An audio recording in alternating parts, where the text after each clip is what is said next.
नमस्कार मेरे प्यारे बच्चों। संस्कृत की आज इस नई कक्षा में पुनः आपका स्वागत है।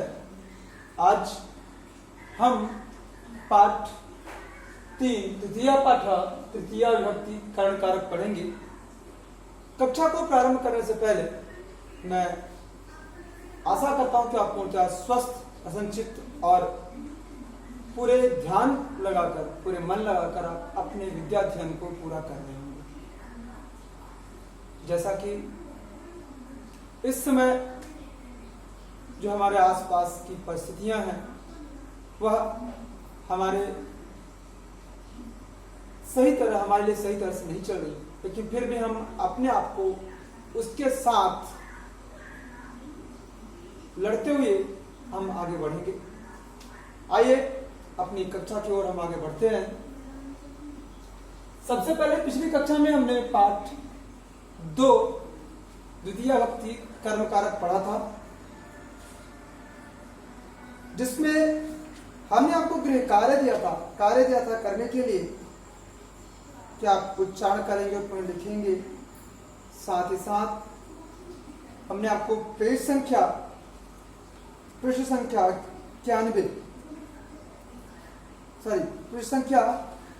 93 पे जो कारक चिन्ह, कारक का नाम और कारक की परिभाषा थी वो याद करने के लिए दिया था। इसके अलावा पृष्ठ संख्या 94 पर भी देव शब्द का रूप था, उसे याद करने के लिए दिया था। आशा करता हूं कि आप याद कर लिए होंगे। मेरे प्यारे बच्चों, जो थोड़े थोड़े कार्य आपको मिल रहे हैं उनको समय के साथ पूरा करते चलेंगे तो आगे परीक्षा में आपको समस्या नहीं आएगी। आप पूरे मन लगाकर ध्यानपूर्वक अपने कार्य को निश्चित रूप से प्रतिपादित करते रहिए। पाठ 2 में अभ्यास, उसका जो अभ्यास कार्य है, उसका जो प्रश्नोत्तर है, आज के वीडियो के साथ हम आपको भेज देंगे पीडीएफ फाइल में। यहाँ पे देखिए, दूसरा, पहला तो उच्चारण कर जैसा उच्चारण करना है, पुनः वैसे उसको लिख देना है, आप कर लेंगे। दूसरा है चित्रार्थ वाक्य, पूरे चित्रों को देख करके वाक्य पूरा करना है। बालिका गीत लिखा हुआ है, गायत्री कर्म कारक है, तो कर्म कारक में हमने सीखा था कि कोई भी शब्द हो अगर एक वचन का है तो हम व जोड़ देंगे, तो क्या हो जाएगा? गीतम। तो बालिका गीतम गायत। रजका वस्त्रम क्षालयति, धोबी कपड़े धोता है। बालिका गीत गाती है। मालाकारा माला रचयति, मालाम रचयति, माला को बनाता है। मालाकार अर्थात माली माला को बनाता है।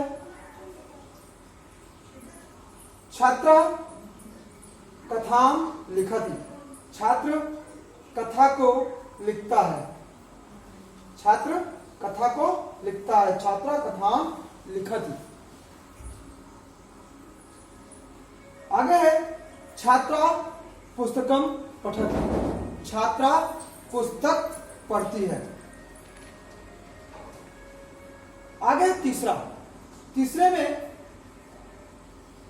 अधोलिखित पदान द्वितीया विभक्ति प्रयुज्य पुनः लिखत। नीचे लिखे पदों में, शब्दों में द्वितीय विभक्ति को लिखना है, द्वितीय विभक्ति में लिखना है। सह लिखा हुआ है तो सह का द्वितीय विभक्ति क्या होगा? याद रखना है, यहाँ पर उन्होंने वचन निर्देश नहीं दिया है तो हमें वचन को उसी के अनुसार समझना है। जैसे स एक वचन का है तो एक वचन का ही विभक्ति का प्रयोग करना है। स का है तम, सा का क्या होगा? ताम। अहम का माम, अहम का एक वचन है तो इसका एक वचन द्वितीय विभक्ति क्या होगा? माम। त्वम एक वचन है तो द्वितीय विभक्ति एक वचन क्या होगा? त्वाम। एतत् प्रथम विभक्ति एक वचन है तो क्या होगा? इसका द्वितीय विभक्ति भी याद रखिएगा समान होगा, द्वितीय विभक्ति एक वचन भी समान रहेगा। ऐसा का एतत्, एतम हो जाएगा। ऐसा का एताम, का कम, एते का एते ही होगा। किम, किम का किम, एता, एता, यूयम युष्मान, ये हो जाएगा। इसके अलावा यहाँ पे आपको जो रिक्त स्थान है हमने भर दिया है। दूसरे में भरेंगे पशुवा, एका सिंहस्थी, एक शेर है, सप्रद्युम्न अनेकान विधान मारती, और प्रद्युम्न अनेकों मृगों को मारता है। सर्वे पशुवा सिंहम गच्छन्ति, सभी पशु शेर के पास जाते हैं। वदन्ति च, और कहते हैं वयम स्वयं एव तव समीपम आगच्छामः, हम स्वयं ही तुम्हारे पास ही आ जाएंगे। सिंह अवदत्, शेर बोला एवं अस्तु, ठीक है जैसा हो ऐसा ही हो। प्रद्युम्न एका मृगा तत्र गच्छति, प्रद्युम्न एक मृग वहां जाता है। सिंह तम खादति, सिंह उसे खा लेता है। एकदा शस्कस्य वारा भवति, एक बार शेष एक शशक माने एक खरगोश की बारी आती है। सह उपायम चिंतयति, वह उपाय सोचता है। सह सिंह से समीपम गच्छति कथयति च, वह शेर के पास जाता है और कहता है वने एक अन्य सिंहम अपिवसति, वन में एक दूसरा शेर भी रहता है। तदा सिंहम गजति, तब शेर गरजता है। शस्क सिंहम कूपम गृह्णति, शशक माने वह खरगोश, सिंहम कूपम गृह्णति, शेर को कुएं के पास ले जाता है, कुएं को ले जाता है। सिंहम कूपे स्वयं प्रतिबिंबम पश्यति, शेर कुएं में अपने प्रतिबिंब को देखता है। सह प्रतिबिंबम अन्यम सिंहम अवगच्छति, वह अपने प्रतिबिंब को दूसरा शेर समझता है, कूपे चक्रते और कुएं में कूद जाता है। चतुरा शस्का विजय होती है और चतुर खरगोश विजयी होता है। ये इसका रिक्त स्थान उस कहानी थी। आगे है वाक्यान पूरे थे। राम फलम, जैसे आपका दूसरा था बिल्कुल इसी तरीके होगा। राम फलम खादति, रुग्ण औषधम पिबति, अहम पाठम स्मरामि, स्पीडम इच्छामि। ये छात्र पुस्तकम पठति। यहाँ पर देखिए पहले उदाहरण दिया है, क माता भोजन पचति, एक सही शब्द के साथ सही क्रिया को जोड़ना है, वही है माता भोजनम पचति। तो उसके बाद है भक्त देवम नमति, उसके बाद शिक्षिका प्रश्नम प्रेक्षति, छात्र पुस्तकम पठति, बालिका चित्रम रचेत। ये आपका ये पाठ है। इसके प्रश्नोत्तर है जो मैं आपको इस वीडियो के साथ पीडीएफ फाइल में भेज दूंगा, आप उसे लिख करके याद कर लेंगे। आते हैं पाठ 3 पे। पाठ 3 तृतीया विभक्ति कर्ण कारक। पाठ 3 शुरू करने से पहले प्रारंभ करने से पहले हम शब्दार्थ लेते हैं। दंडे, दंडे में होता है डंडे से या छड़ी से। कंदकेन, कंदकेन माने होता है गेंद से। पादप माने पौधा। सिंचत माने सींचता है। हस्ताभ्याम माने दोनों हाथों से। वस्त्राण माने कपड़े। छालित माने धोती है या धोता है, वो आप वाक्य के अनुसार क्रिया लिंग का प्रयोग करेंगे। गजा माने हाथी। कुस्का माने किसान। हले माने हल से। क्षेत्र माने खेत को। कर्षत माने जोतता है। रचत माने बनाती है। छुरकया माने चाकू से। साका माने सब्जी। कृंतक माने काटती है या काटता है। नरा माने आदमी। नौकया माने नाव से। पानी माने होता है हाथ। कंकड़े माने कंगन से। स्नाने माने नहाने से। तू माने किंतु या तो। चंदन माने चंदन से। शुद्धि माने पवित्रता। माने माने सम्मान से। तृप्ति माने संतोष। मुक्ति माने मोक्ष। ये इस पाठ के शब्दार्थ हैं। इसे आप उत्तर पुस्तिका में लिखेंगे, लिख करके याद करेंगे, आपके गीतकार में भी है। आइए अब इस हम पाठ को पढ़ते हैं। अहम मुखेन खादामी।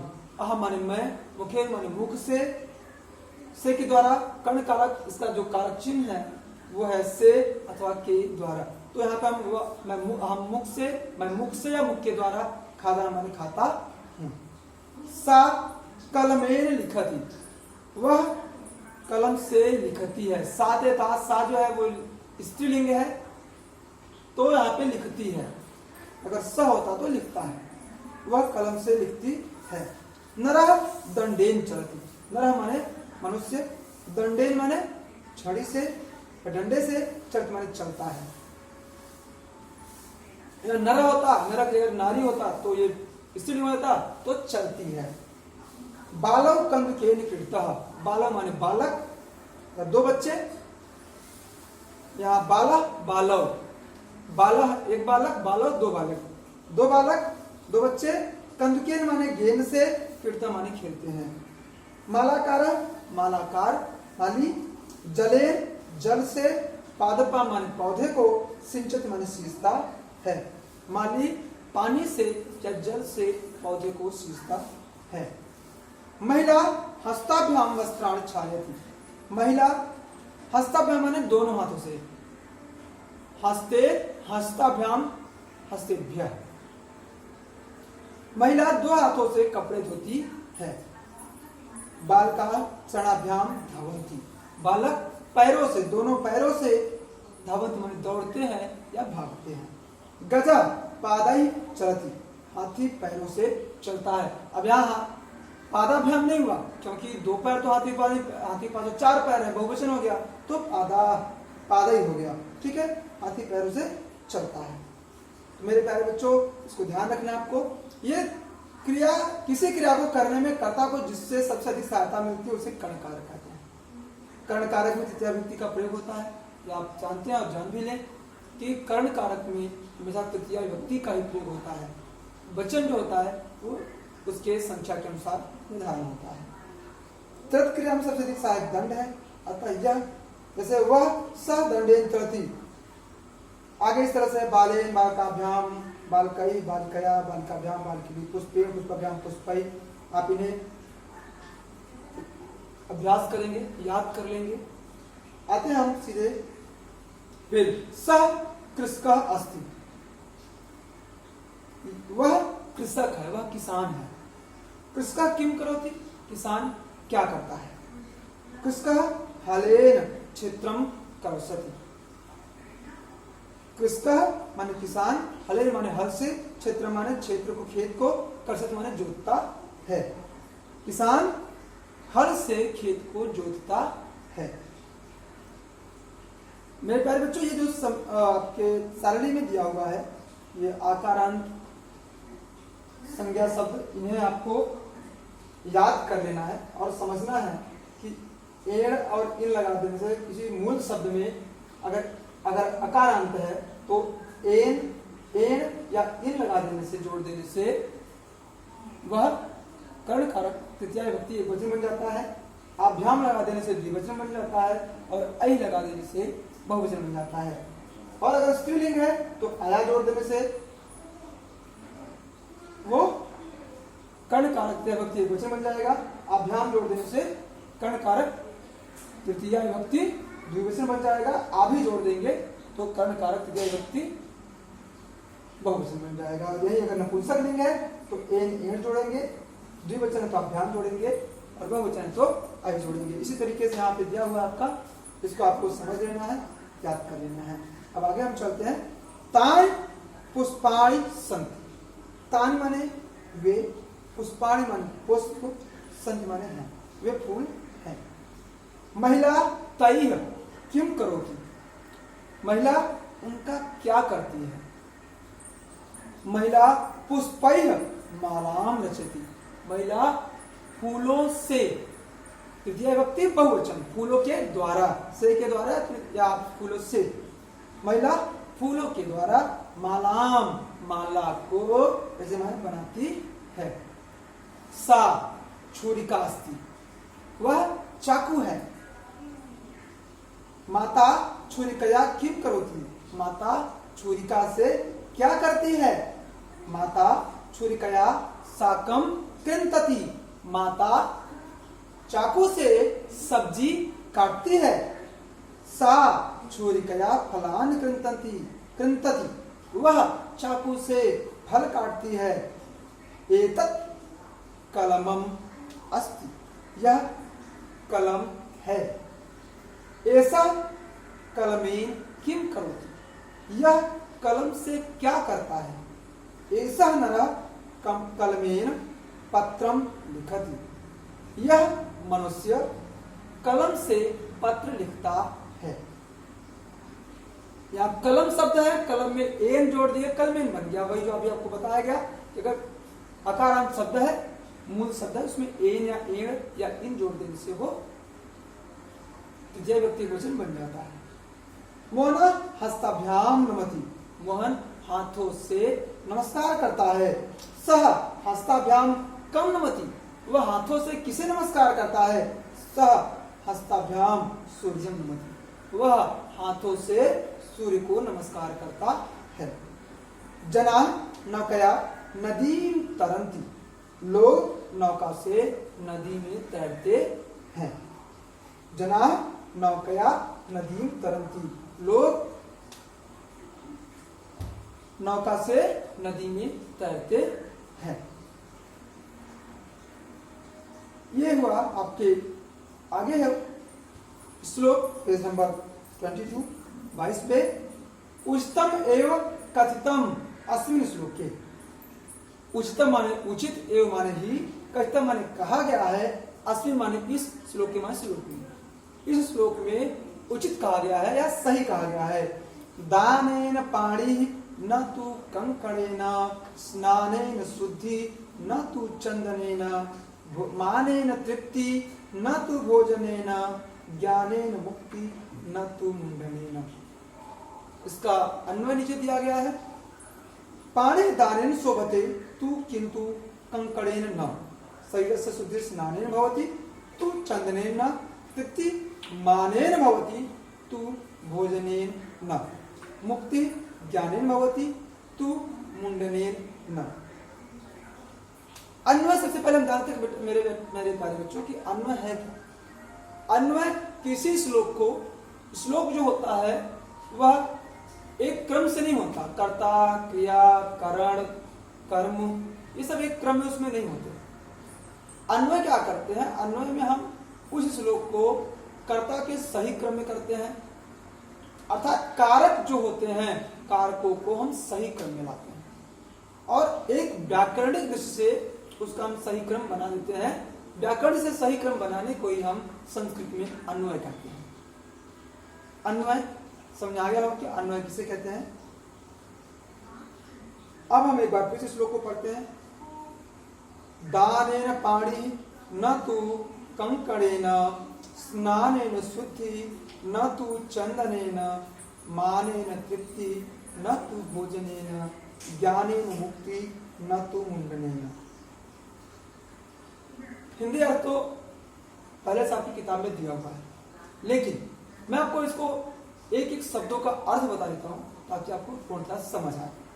दाने में होता है दान से, पाड़ी माने होता है हाथ, न माने नहीं, तू माने किंतु, कंकड़े माने कंगन से, स्नाने माने स्नान से, शुद्धि माने पवित्रता, न माने नहीं, तू माने किंतु, चंदन माने चंदन से, माने तृप्ति, सम्मान माने माने सम्मान से, तृप्ति माने तृप्ति, न माने नहीं, तू माने तो, भोजन माने भोजन से, ज्ञानेन मुक्ति, ज्ञान से मुक्ति, न तो नहीं तो, मुंडे माने मुंडन से,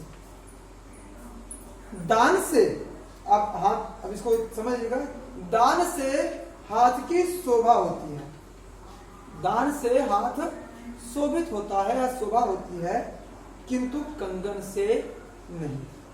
हाथ की शोभा किससे होती है? दान से होती है, कंगन से नहीं।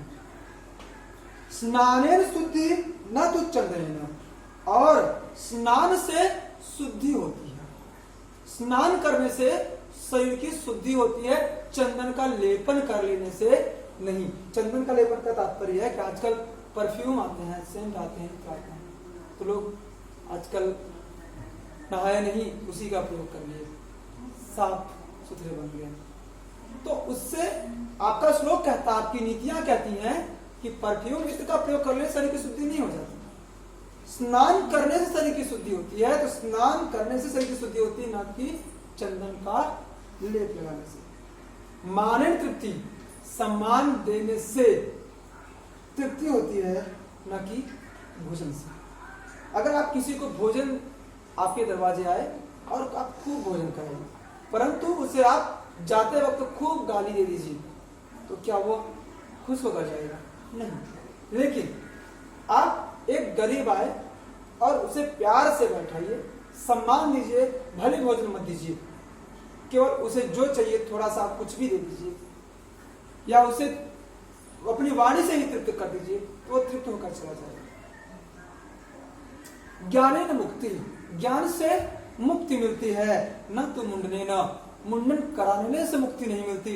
लोग कहीं जाते हैं तो हम मुंडन करा के वहां से हम अपना सारा पाप धो के आ गए, वहां सारा पाप उतार के आ गए। ऐसा कहीं तीर्थ स्थान में जाकर मुंडन कराने से पाप नहीं धो जाता। हमें ज्ञान से, अपने ज्ञान से मुक्ति मिलती है, ज्ञान करने से, ज्ञान के अनुसार कार्य करने से मुक्ति मिलती है, न कि मुंडन कराने से। ये श्लोक का अर्थ है। फिर से बात देखिए, हाथ की सुंदरता कंगन से नहीं बल्कि दान से होती है। शरीर की शुद्धि चंदन का लेपन करने से नहीं बल्कि स्नान करने से होता है। मनुष्य तृप्त होता है सम्मान से न कि भोजन से, किंतु भोजन से नहीं होता है। और मुक्ति मिलती है किससे? मुंडन से नहीं, मुक्ति मिलती है ज्ञान से न कि मुंडन से। मुंडन से मुक्ति नहीं मिलती है बल्कि ज्ञान से मुक्ति मिलती है। ये आपके इस श्लोक का अर्थ था। मेरे प्यारे बच्चों, गृह कार्य आपके लिए होगा। फिर से बताता हूँ, इस शब्दार्थ को आपको उत्तर पुस्तिका में लिखना है, याद करना है और पृष्ठ संख्या 95 पर दिए गए लता शब्द का रूप आपको लिख करके याद करना है। ये आपका गृह कार्य। इस वीडियो में बस इतना ही।